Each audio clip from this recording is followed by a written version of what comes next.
Radio Publique Africaine.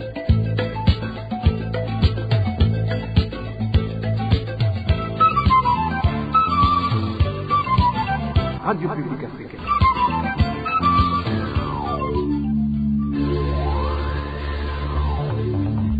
Ni umwanya w'amakuru mu Kirundi. Mukaba muyashyikirizwa na Hervé Niyuhire. Muri studio za RPA turi ku munsi wa mbere igenekerezo rya 28 mu Kakaro umwaka wa 2025 cuti na mwakunzi mwahise mukurikira iradio yanyu RPA ijwi ry'abanyagihugu baje kubaramutsa nonga n'abayikaze mwana makuru ayo nayo akabagizwe na zino ngingo nkuru zikurikira.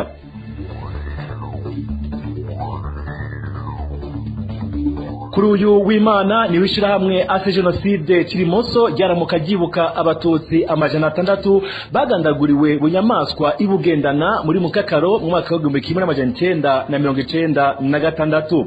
Ishira hamwe ase genocide risaba ubutungane gushengeza abakoze ayo mahano.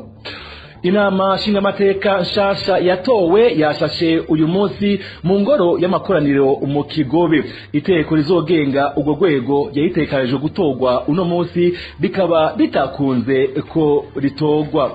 Nayo abunguruza abantu n'ibintu bo mu ntara zitandukanye z'igihugu bahagaritse ibikorwa kuri uyu wa mbere. Biyamiriza amahadabo bacibwa mu gihe badugije ibiciro byo kwiyunguruza bitewe n'ikena ridasanzwe y'igitoro. Ana yandi ni mukayifate inkuru mwimwe ukwayo.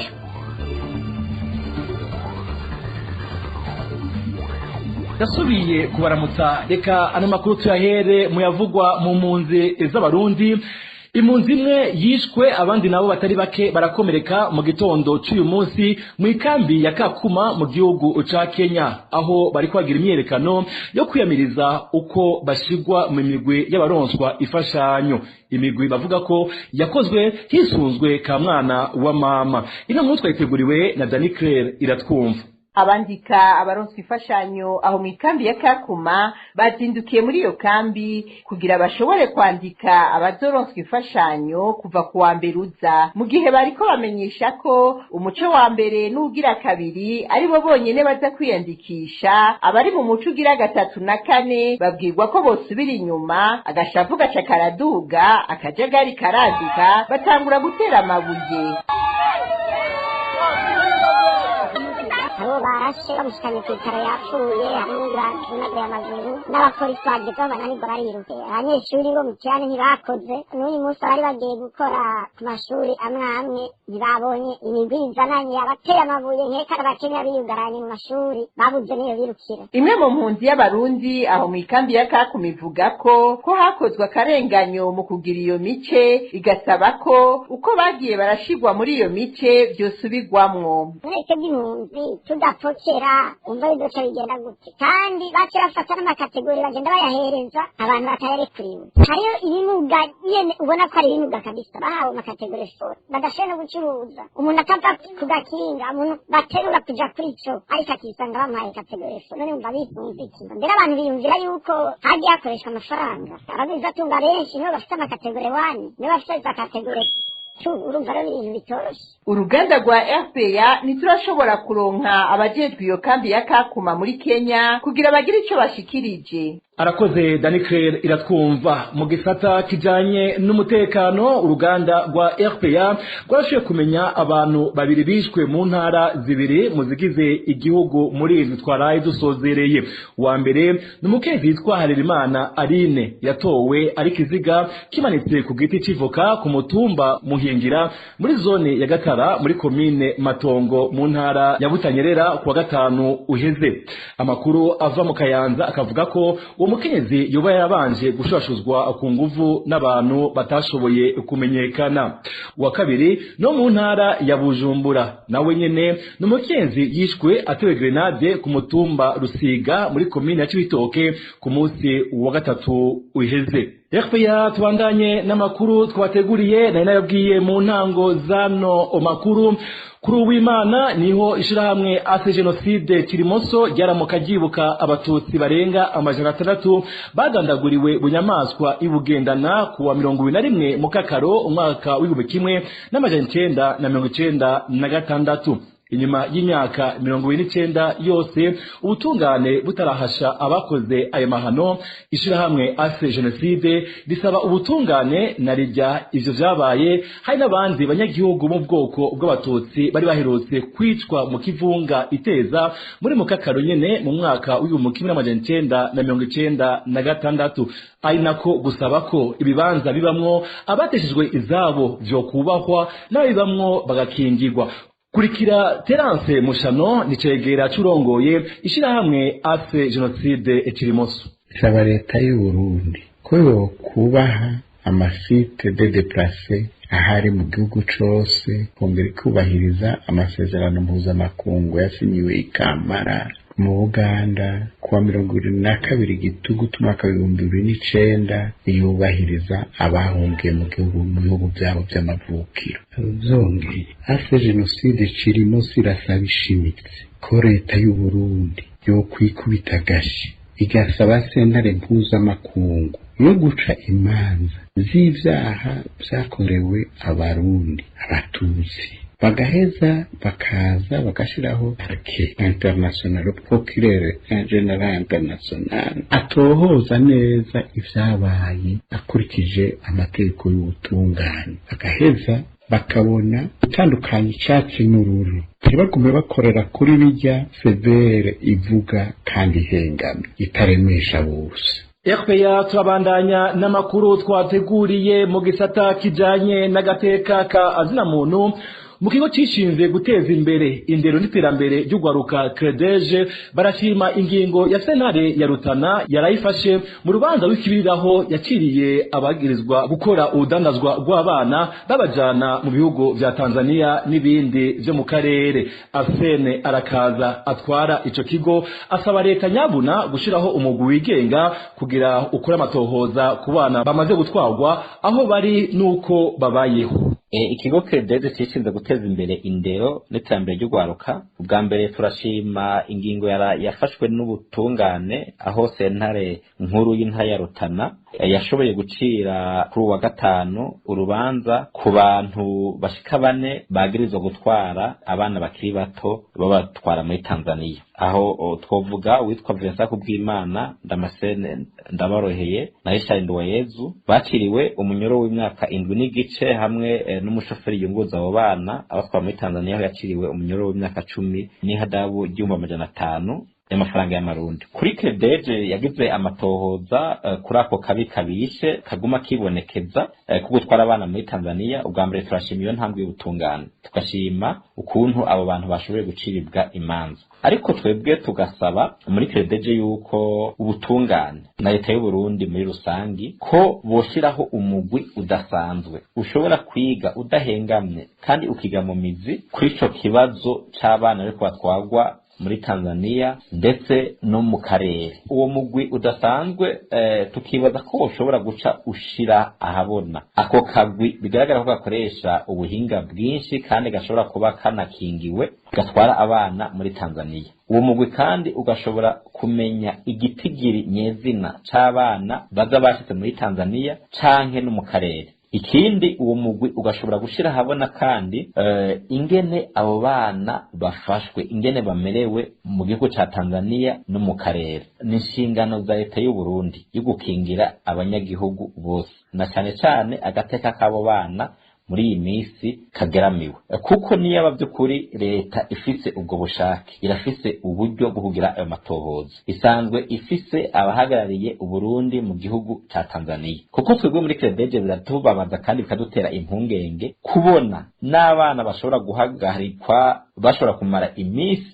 itari mike bari mu biro vy'igipolisi by'amakomine canke by'intara, ugasanga bafashwe nabi, ugasanga biranagorana kugira ngo bashobore gusubira mu miryango yabo. twebwe tugasaba leta y'u Burundi by'ukuri ko yokora byihutirwa amatohoza kugira ngo abo bana basanzwe barashwiragijwe muri Tanzania no mu bihugu duhana imbibe bashobore gusubira mu miryango yabo bagasubira mu bikorwa byabo kuko n'abana bategwa kuba bari ku ntebe y'ishuri si abana bategwa kuba bariko barakoreshwa mu bikorwa gushika ubunye bitaramenyekana.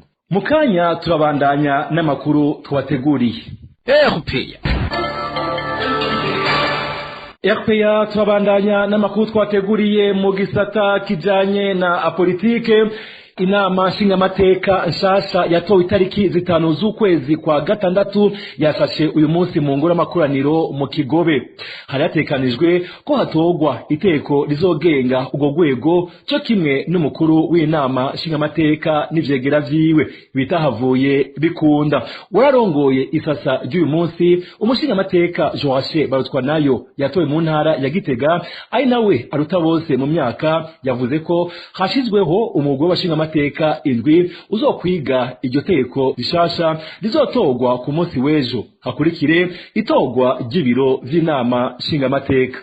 Tukiri muco gisata nyene cha politike uwari yatowe kurongora komine Muhuta iri mu ntara ya Bujumbura Consolateur Nitunga yasubirijwe muri amabanga kuri uyu wa mbere atatangura ibikorwa vyiwe akaba yasubiriwe n'uwitwa Firemo Ngoroyimana mu matora yabaye mu gatondo ko kuri uyu wa 28 mu Kakaro uyu mwaka. Consolateur Nitunga akaba yahoze ari buramatari w'intara ya Rumonge aho yari yakuwe muri amabanga n'umukuru w'igihugu yagirizwa gukora urudandaza rwa magendo rw'igitoro. Ikindi akaba yagirijwe kugira uruhara mu kwiba amatongo y'abanyagihugu mu kibanza cyategezwa kubakwamwo urugomero rw'umuyagankuba ku ruzi Kirasa. Consolateur Nitunga yaravuzwe kandi mu manyanga yo kunyuruza itunga rya leta mu igigara c'intara ya Rumonge. Abanyagihugu bo muri komine Muhuta bakaba bari biyamirije itorwa ryiwe bavuga yuko kumugarukana kuba musaneri wa komine Muhuta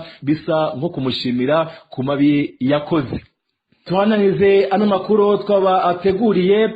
Kazoza kugaruka bw'u Burundi kari mu kaga kuko ubutegetsi bwagiye burakurakuranwa butigeze bwitaho ugwaruka. Ivyo bishikirizwa n'umuhari mpuzamakungu w'ugwaruka MIJEB aho uvuga kandi ko kutaronka ivyankenerwa vy'ibanze mu buzima bwa misi yose ariyo mvo nyamukuru itumugaruka bw'u Burundi rwahireye hanze. Daniel Ngendakumana avugira umuhari MIJEB asaba ugwaruka guhangana nabo bari kubica kazoza kabo, nayo ubutegetsi ngo bukwiye guhindura ingendo kuko bigumye uko ibintu bizotera bihindure isura. Dutege yompi Daniel Ngendakumana avugira umuhari mpuzamakungu w'ugwaruka MIJEB. Iyo myidogo n'amarira biterwa n'ibintu byinshi. Cyambere umuntu mu buzima akeneye ibintu byinshi, tugende ku byashikirijwe n'umushakashatsi Abraham Maslow. Icyambere ibijyanye no kubaho kugira ngo ntupfe mu mutekano waba w'ubuzima canke mu by'ubutunzi. Rero ivyo byose ugwaruka yaba ari mu gihugu yaba ari hanze yaco yaba imbonera kure canke abandi ntibibona mu gihugu kubera kigeze atemba. Ugwaruka rero ruhurumbira kuja hanze aho hagendeka ugereranije n'abari mu gihugu canke abahungiye mu bihugu vya Afrika. Ikazoza aho ugwaruka ndetse n'akigihugu muri rusangi kari mu kaga kubera ko abategetsi bahari bamaze imyaka myinshi atantumbira akazoza k'igihugu itangwa. Itunga ry'igihugu risubira inyuma, ivyubatswe mu gihugu bisubira inyuma. Tukabona ko hakwiye kwitanga kudasanzwe ku bakunda igihugu bose bagahangana ubwa mbere n'iyo leta iriko izimanganya izina ry'u Burundi, hagakurikira guhangana n'ibibazo byose vyatewe n'iyo politike mbi ihari. Igihugu gihomba byinshi nivyo cane, ariko ntitwovuga ko uru ruhombo rwa mbere gifise ari ugwaruka rujya hanze kuko n'ubundi naho guhaguma no kuhapfira gusa, kandi igihugu gitunganije neza ntaco buza ko rwogaruka ahubwo rukazana n'imitahe kubaka igihugu cabo. Akamo rero twotera ugwaruka nuko hageze ko ruhaguruka rugahangana n'abashaka kuzimanganya izina ry'igihugu. nayo kuri leta umuhari mpuzamakungu w'abarundi usaba ko bohagarika kwitwara nk'abatari abenegihugu kuko akataretse kaba gasemwa. RPA turabandanya n'amakuru twateguriye mu gisata kijanye n'intwaro ibereye. Kutaronka ubumenyi bukwiye n'ubukene buvugwa mu miryango ni zimwe mu ntambamyi zituma ugaruka muri kino gihe rudashobora kwijukira no gukora ibikorwa byo kwiteza imbere mu Burundi. Byashikirijwe n'urongo ishirahamwe ryishinze gukangurira abarundi guhindura ingendo Paxeme mu kiganiro ijambo ni gwawe cyo kuri w'Imana uheze. Faustin Ndikumana akavuga kandi ko mu gihe izo ntambamyi zitaratorerwa umuti bigoye ko ugwaruka gwiteza imbere. Kurikira Faustin Ndikumana arongoye Paxeme. Intambamyi ya mbere ihari no kwiga na formation. Usanga umwana yiga ishuri ry'imyuga hari izo muzamenye nazo za informatique cyangwa n'ibindi, usanga iyo mashine ordinateur atigira ikurikije aguma yiga mu makaye gusa, ugasanga nivo aba ari mwene bigwe no byarasubiye inyuma. Rero umwana tuba afite ubumenyi rero ukwiye gushika muri za kaminuza turabibona gushika no munsi ngene byasubiye inyuma. Formation scientifique iyo yarasubiye inyuma cyane. None umwana adafise bagage ikwiye n'uwamwigisha imyuga ata bagage ikwiye afise gatabibona mutawira kenye cyabara ndibasoma ordinateur haza internet ntaki muzawiye kurabwira abana b'uburundi bari kubariga ubu formation scientifique deja ugasugenda rero muri education zitari valeur nibijya bintu uvuga bindi kandi biherekeza ubumenyi kumenya gushimbira abantu babishoboye si gukunda guhayanwa ivyo mu gihugu na byasubira mu Rwanda urabona ko bitakirimo cyane gukunda gukora badakugaruka nabo ni ushaka ibyoroshe no kwiyemera cyane nabo nyine sikirenga ivyo rero bije kwiyongera kwiga ubumenyi badafise urumva kitakiri kibazo turese ubwo bumenyi nizo potentiel za valera mu abafise. Hariho ikintu cyo gutangura hariho swate rede familiar cyo werita muri canke kapitaronka yo gutangura. Hari ushobora kuvuga ati kubera namvutse ahantu hasanzwe hakomeye bitwaga inzoro nk'umutahe ntangurira n'ubundi usanga atacuyeri tugasanga kugira aronke ninge natangura ikaba umugari. Aha rero mu Burundi ugwaruka jo bagura utanguye ibintu kubera ngo bafise ivyo abavyeyi babatanguje uti ukenewe hari uvuga 80 n'abangahe kwijana n'abarundi nizo ngo nyene bavukamo. Usanga abana benshi n'abacu ubwenge bavuka mu miryango ikenye biramugora nyine atatangura mu gihe n'ibyo gushikira umutahe tahari. Mu bituma kandi ubwo gwaruka rutiteza imbere hariho n'intambamyi ziva kungene igihugu gitunganijwe. Faustin Ndikumana agatanga akarorero aho mu gisata cy'ubutunzi leta itorohereza ubwo gwaruka na cyane mu bijanye n'amatagisi hamwe na politike nziza mu bijanye no guhiganirwa amasoko ya leta. N'ubunyene kurikira Faustin Ndikumana arongoye ishirahamwe Paxeme. Biratuma abantu ko barikorera utwabo boroherwa batugenda ukarabara ati mbega tugende mu byo bikorwa remezo infrastructure bishobora gutuma umwana akora umugambi niba ashaka gusinya salo do coiffure mu gihe ahantu hanaka rero nk'umwana usanga avuga kurangurira n'abikura ingozi nkabijana igitega gitonda kiroba amabaranza usanga ari meza cyane yarabomaguri urumva n'ibyo bikorwa remezo umwana agenda akashikana akabura amatara ntagire icyo akora ikirere akaba yayuze yavuga ati ndantangiye kurangura ibintu ati nta gitoro ugasutare muri vya environnement macroeconomie no kuvuga umwuka mu byo butunzire kiba yashize acaje ico bita politike amatax usanga amatax n'amakori biduka cyane nubagira tangure bamwakiri amakotization ibintu bishasha tangiri hibi birayimize ikintu agasanga amakori yahindutse muragimiza mu mabihindura ibyo ugasanga birabuje abantu gukora avuga ati none ntu politiki y'amafaranga ni gute abantu bashikira ideni gute tamutaye niki niba ashobora kuvuga ngo bashizeho mu bya private usanga ari ibintu bitatunganywa rimwe neza cyane by'amakoperative usanga nengo birimwo uko kware tumengo ni politiki usanga biriko birahungabanyirwa ugasanga umengo ni rumwe rwakundwa akajurundi no ibyo navyo nta rezo tango bizere ivy'amadevize ushaka kugura ibintu hanze ngira nizi tunutu nenda zranguza asubira ibyo dovize ubikuye ibyo hagasaza n'ibiciro biduga hagati mu gihugu hose ikasubira imigwa n'amakori usanga bwa bukene tuvana dashiragoye. Mu makuru yacu azokurikira tuzobabwira uruhara rw'uwo gwaruka hamwe n'ugwa leta kugira ubwo gwaruka rushobore kwiyungunganya mu bikorwa byo kwiteza imbere. RPA Amakuru ya RPA murakurikira muciye ku buhinga ngurukano menyi kuri weze 3 akaburungu RPA akaburungu OBI. abunguruza abantu n'ibintu bo mu ntara zitandukanye z'igihugu bahagaritse ibikorwa kuri uyu wa mbere igerekerezo rya 28 mu kakaro umwaka w'2025 biyamiriza amahadabu bacibwa mu gihe badugije ibiciro byo kwiyunguruza bitewe n'ikena ridasanzwe ry'igitoro aho kubiruka ko abo bagendesha imodoka zunguruza abantu mu buryo bwa rusangi basaba nyabuna leta gutorera inyishu ikena ry'igitoro ryabaye akanonera bahinga. Emmanuel Niyungeko yaciye ku bituro bitandukanye adushikiriza uko yasanze vyifashe. Kuri uwa mbere mu gitondo nta bisi nimwe y'amashirahamwe akorera mu gihugu hagati yari ku gituro cyo kuri Kotebu mu gisagara ca Bujumbura. Ingenzi nyinshi zari ziteguye gufata ingendo zitandukanye zasubiye inyuma zijumarariwe. Ibintu byari vyifashe ko nyene ku gituro cyo kumusaga. Abanyagihugu batari bake bakoresha ibarabara ry'igihugu inimero 7 batangajwe no gusanga aho kuri ico gituro ata bisi nimwe harangwa. Bamwe mu badereva b'imodokari zunguruza abantu mu buryo bwa rusangi twavuganye bavuga ko bashatse kugaragaza akababaro kabo gategwa n'amahadabu batangishwa gihe badugije ibiciro mu gihe igitoro ngo gisigaye ari umuzi wibuye. Bakavuga ko badashobora kubahiriza ibiciro byashinzwe na leta kuko n'igitoro gike baronka bakigura kuri magendo ku giciro c'umurengera. Bagatinya rero ko boca bakorera guhomba. Imakamba mu ntara ya Burunga abadereva b'imodokari bashoboye gukora ngo baduza igiciro inshuro zishika 3. Makamba mbabanda ahantu mu nzira ya 15 bagenda kuri bitanu ahantu abagera kuri bitanu gusa nyanga kugabana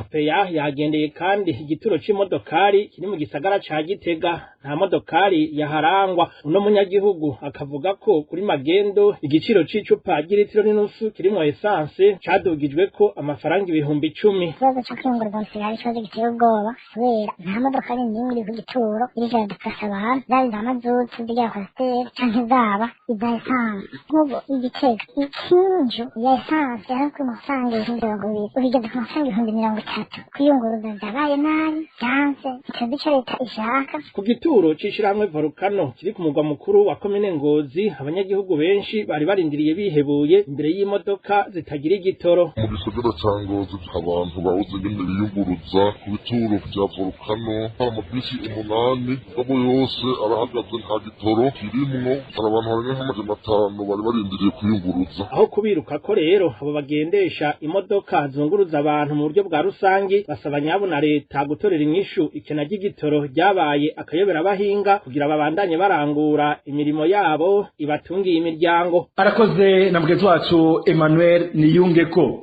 Mu gusozera amakuru twateguriye mu bijanye n'inkino imigwi ya Aigle Noir na Flambeau du Centre izoserukira Uburundi mu nkino za Afrika irabandanya imyiteguro kugira izoserukire Uburundi vyiza vy'abantu.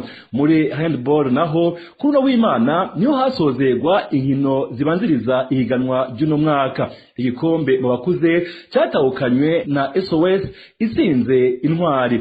Ino nkuru twateguriwe na mugenzi wacu Desire Hatubimana. Iryo higanwa ryasozerewe kuri no w'Imana mu bana bakiri bato igikombe gitwawe n'intwari itsinze SOS ibitsindo 27-24 mu gisata c'abakuze. SOS yaciye yihorera abatoyi babo mu gutsinda intwari ku bitsindo 27-25. Mu gisata c'abigeme igikombe catwawe n'umugwi w'igisirikare Muzinga utsinze ibitsindo 27-21 vya Ambassadors. Umwe mu bahinga b'ugo rukino yabwiye RPA ko muri rusangi imigwi yifashe neza afatiye ku gihe gito imaze yitegura. Atabakinyi bamwe baracari bashasha mu migwi yabo ariko ivyo berekanye birashimishije bakizera ko ihiganwa rigiye gutangura rizoba ribereye ijisho. Amenyesha ko kubona mu rukino rwa nyuma imigwi isumbanya ibitsindo 2 canke 3 vyerekana ko hagiye kuzoba ihiganwa ririmwe guhangana gukomeye cane. Mu mupira w'amaguru naho imigwi muri rusangi iriko iritegura ihiganwa ry' 2025 rishiri 2026 rizotangura itariki 15 z'ukwezi k'umunani twimirije. Umugwi wa Aigle Noir uzoserukira Uburundi mu nkino za Afrika z'imigwi yabaye ya mbere wabo na Flambeau du Centre rizoserukira Uburundi mu nkino z'imigwi yatwaye ibikombe irabandanya kwitegurira iryo higanwa rya Afrika. Aigle Noir yagiye kwitegurira muri Afrika y'Epfo. Mu rukino rwa mbere yatsinzwe na Amazuru ibitsindo 3-0 mu rukino rugira kabiri itsinda Jomo Cosmos ibitsindo 3-0 bitekanijwe ko uwo mugwi wo mu gisagara ca Makamba ugaruka i Burundi mwijoro ryo kuri no wa mbere. Flambeau du Centre nayo imaze indwi zitatu yitegurira mu Burundi. Amakuru dukura muri uwo mugwi nuko imimenyereza igenda neza cyane bikaba vyagaragajwe n'urukino yarayitsinze kuri no w'Imana Olympic Star bitsindo 3-1. N'iyindi migwi ibikorwa vyaratanguye muri Vitaro kuri no w'Imana bari baramutse bakira abakinyi bashasha abarongoye umugwi berekana n'ibikorwa bigiye gukorwa muri uno mwaka w'inkino. Abakinyi bakera b'uwo mugwi nabo nyene ntibatanzwe bari bitabiriye ico gikorwa. Bamwe muri bo nka Jean-Marie Mbuyi, Malik Jabir na Indere bakaba barashimiwe kubera ukuntu bama hafi y'umugwi bakiniye kera. Abarongoye umugwi baciye bagira ko bamenyesha ko inkino za gicuti zigiye gutangura bakazohera kuri Musongati bakurikize Rukinzo. Igitega naho Musongati kuri no w'Imana yari yakiriye umugwi wa Vision uherutse kugurwa n'abakinyi Yusufu Ndayishimiye na Bonfils Caleb Menyimana. Vision niyo yatahukanye intsinzi y'igitsindo 1-0 itsinze Musongati. Akoze na Desire Hatungimana. Nino ngaha amakuru twateguriye duciye tuyasozerera. Nkabashimiye mwe mwese mwafashe umwanya wo kurikira ano makuru. Nkashimira kandi bagenzanje umwe wese kucafashije kugira ano makuru ashobore gutorokanywa.